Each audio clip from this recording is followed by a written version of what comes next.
Hey guys, so today I'm going to reveal to you an experiment that I recently conducted, as well as the results of the experiment. I'm not going to get into details about the extensive background because it's part of an ongoing debate that's been going on for a very long time now. But if you want to get a little bit of background on what the hell the debate is all about, I'll put a link right down in the description below. And it should summarize the essence of what this is all about. But for now, let's get into the experiment. Okay guys, so this here's the experimental setup. We have the camera on one end. We have this object right here, which is going to act as the obstruction in the middle, or in other words, the bulge curve of the Earth horizon, obscuring anything in the distance.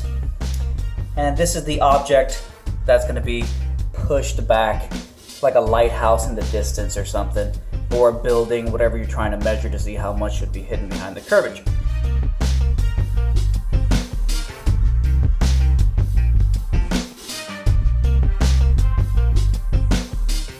Okay, so before I start showing you the results of the first phase of the experiment and actually start breaking it down for you guys, I want to tell you what this experiment is trying to show. So basically the whole debate right now is, do the curvature calculators fail to account for perspective, and does it make a difference, and does it even matter? So the idea behind this experiment is pretty simple. First, I'm going to capture video from the perspective of the camera. I'm going to capture the video, and then from the perspective of the camera, it's going to be slightly lower than the bulge that rises up and obscures the bottle in the distance.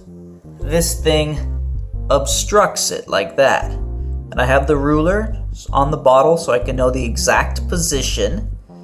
And what I'm going to do then is, once I know the exact cutoff point from the perspective of the camera with this obstruction, I'm going to compare that to this piece of string right here. This piece of string that I have attached to the center of the camera, right there at eye level. Right there at eye level, the exact eye level of the camera. And so basically what I'm going to do is, I'm going to stretch this string across here, and what I'm going to end up doing is, I'm going to drag this string from the exact line of sight of the viewer of the camera, position it right here so it hits the obstruction, and then I'm going to see at what exact point on the ruler does the line of sight hit. So I'm going to compare the physical, direct, objective, absolute line of sight, which is what the curve calculators do. They consider the absolute, physical absolute. Let's say the lighthouse is 100 feet tall and the obstruction is 50 feet high, and that there's the person over there, or the camera over there. The curve calculators treat everything as its physical height, as the physical things that they are. They do not take into account perspective and angular reduction. So what I'm going to do is, I'm going to compare the results of a piece of string stretched out so it's nice and straight at the very eye level center of the camera. I'm going to compare this direct line of sight wherever it hits right here, wherever the hell it hits on the ruler, and I'm going to go back and compare it to the perspective results. To what does the camera see? At what point, based on the camera's perspective, does this obstruction here cut off the shampoo bottle with the ruler on it, aka the lighthouse? At what point? And as far as I'm concerned, that seems to me like that will confirm whether or not there needs to be any difference between the curve calculators, which only account for the physical absolute reality of these objects, and the subjective phenomena of perspective and angular reduction. So this is a visual representation from the perspective of the camera filming it all. So watch closely, and let's walk you through this. So I move it back, I move it back, I move it back, and as you can see, you can kind of already tell that we lost a little bit of how much we can see of the bottle. Now I came back to the camera to focus. I haven't moved it all the way back yet. As you can see here, it is now only 1, 2, 3, 4, 5, 6. It is now about 6 dashes below the 4 mark. Just a moment ago, it was 10 dashes below the 4 mark. Now it's only 6. So you can see less of the bottle. So I come back and I start to move it back again. Immediately we lose a little bit of our focus. It's now right up to the 4 mark, just about right there at the 4. So we went from 10 dashes, nearly half an inch below the 4 mark, and as the bottle moved away, we can see less and less of it, and it's now at the 4 mark, pretty close to the 4 mark. Okay, so now I'm going to take a piece of tape it to the very dead center with a piece of string of the lens. Now, I'm going to take this piece of string and we're going to draw a straight line to the target, which is essentially what the Metabunk calculator does.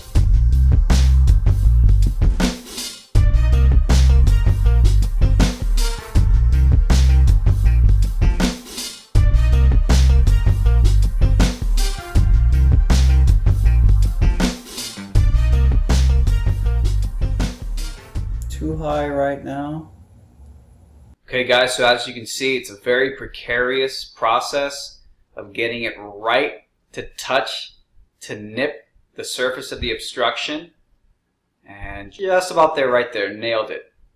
Perfect straight line to the ruler, and it landed at the 5.25 inch mark. So this is a pretty big deal, because what I just established is that there is a discrepancy between what the direct line of sight that I just pulled across with the string stretching it out. There's a discrepancy between the direct line of sight from the center point of the camera to the ruler. That direct line of sight hit the ruler at 5.25. However, as you guys may remember from just a few minutes ago, from the perspective view of the camera, looking at over the obstruction and looking at the bottle and the ruler, the cutoff point, the lowest point that the camera from the perspective view could see, the lowest point was right there, just about at the 4-inch mark. So from the perspective view, you can only see so much. But then when you do a direct line of sight, which essentially takes in the absolute values of the obstruction and the lighthouse, which is what the Metabunk calculator does, you get a different target. You get a different result. According to the straight line of sight with the string, the absolute value, the cutoff point should be at 5.25 on the ruler. This is what the Metabunk calculator would show you, but the perspective view, the cutoff point, was at the 4-inch mark. So there is a discrepancy here, guys. There's a discrepancy here.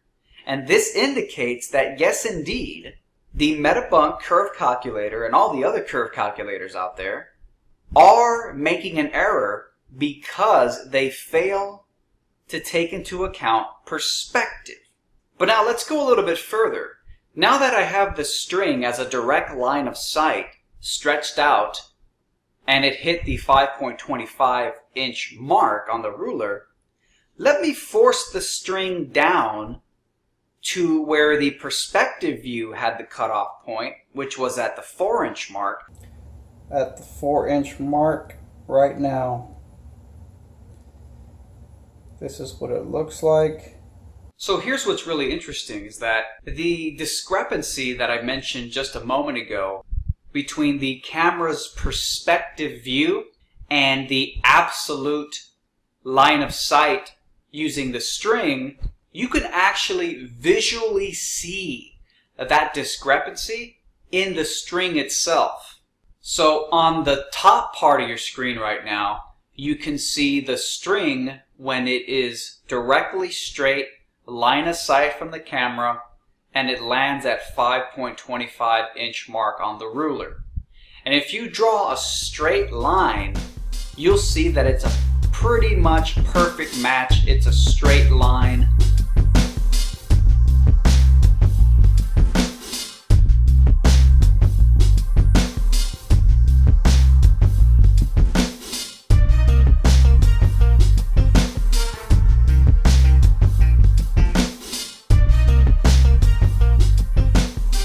But if you take a look at the bottom half of the screen right now, this is what the string looks like when the string is forced down to the 4-inch mark, which was the cutoff point as seen from the camera. And if you draw a straight line, you can see very clearly that the string is not a straight line. In fact, there's a very visible angle. In order to force it down to match the cutoff point of the camera's perspective, you have to break that direct line of sight. And to me, this is a visual representation in the line of sight itself, showing the discrepancy between the two modes of observing. In fact, if you look at the bottom part of the screen, it's kind of ironic. In order to make the string match the camera's perspective at the 4-inch mark, you almost have to make the string flat against the obstruction there in the center, that black obstruction. You have to make it flat right across it to get it to match. So who knows what that means. So I decided to go ahead and repeat the same experiment, but this time make the obstruction in the middle a little bit higher. So as you can see here, it's very, very high up, just about at the 5.5 inch mark. So higher than all the other ones, no doubt. Then when I got the string for the absolute line of sight measurement, the string was way above the ruler, past the cutoff point of the ruler, probably at what would be the 7-inch mark. So again, very high up. Again, I added more height to the obstruction, and we still got some discrepancy. So what does all of this mean? Well, I think first and foremost, one of the biggest implications of the experiments conducted here is that, yes, in fact, indeed, there is some type of discrepancy that exists in the curvature calculators that are being used out there. First of all, it's the discrepancy between what the camera's perspective sees as the cutoff point, cut off by the bulge or the obstruction, and what the absolute line of sight using the piece of string defines as the official cutoff point. There's a discrepancy there. The curvature calculators basically use a direct line of sight considering the physical world for its objective absolute properties. An object in the distance is a certain height, the obstruction in the middle is a certain height, and the person standing and observing things at a certain height, and there's a line of sight. And that line of sight is the physical reality. The problem is that people see the world subjectively. And there's a phenomenon called perspective. It's how our eyes see things. If you hold your hand up to your face, it's going to block out a building, a 100-foot tall, 100-story tall building right in front of you could be obscured as long as you put your hand right in front of your face. That is essentially the principle at work here, because the bulge is closer to you, generally the midway point if we're talking about the curvature of the Earth. The bulge is closer to you than the objects such as a lighthouse that you're staring at in the distance. So the curvature calculators do not take into account perspective. They only consider the absolute sizes. And when we pulled out the string and we determined the direct line of sight that you should be able to see, it was not consistent with what the camera's perspective was recording and seeing. The cutoff point was different. To me, that's a discrepancy, and I think that this experiment does need more. It needs to be done again and a few more times, and I think I'm going to do that. But that really is the key takeaway from here so far, that there does seem to be a discrepancy between the curvature calculators. Now, the second question, the second implication of this is, well, do the results benefit the Globers or the Flat Earthers or neither of them? So that'll be another topic for another time. I will most probably do a follow-up video going into the implications deeper on whether or not the discrepancy in what in the perspective view from the camera, whether or not that sort of helps out Globers or helps out Flat Earthers, or one benefits or one doesn't from these implications. So I'll do that in a follow-up video. But again, for now, I want to say thank you guys for hanging in there. Thank you guys for watching. Holy crap, guys. Can you see that? The Earth is freaking cat. Check them out, guys. The brand new The Earth is Cat t-shirts are now available. They come in a variety of shirts and colors. I also got some great mugs available, sweater hoods. Get yourself one of these The Earth is Cat t-shirts. I'll put a link to them in the description below. Get one from yourself right now.